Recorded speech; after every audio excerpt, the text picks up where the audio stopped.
போகிற இடம் நான் வருவேன், நீ தங்குற இடத்துல நான் தங்குவேன். மரணம் மட்டும்தான் உன்னையும் என்னையும் பிரிக்கணும்.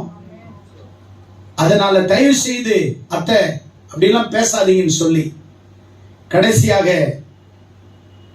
பெத்லகேமை நோக்கி நகேமியும் ரூத்தும், நகோமியினுடைய சொந்த ஊரு பெத்லகேம், தன் மருமகளோடு கூட அந்த தேசத்துக்கு வருகிறாள்.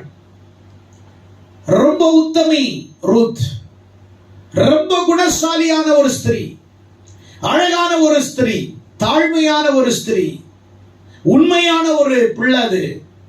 அதனால நகோமிக்கு எப்படியாவது ரூத்துக்கு திருமணம் செஞ்சு கொடுத்துடணும். சின்ன வயதாச்சே, கணவன் இறந்து விதவையா இருக்கிறா, சின்ன வயதா இருக்கிறதுனால சொல்றா, உலகத்திலேயே இவ்வளவு மாதிரி ஒரு மாமியார உலகத்துல நம்ம பார்க்கவே முடியாது. சொல்றா,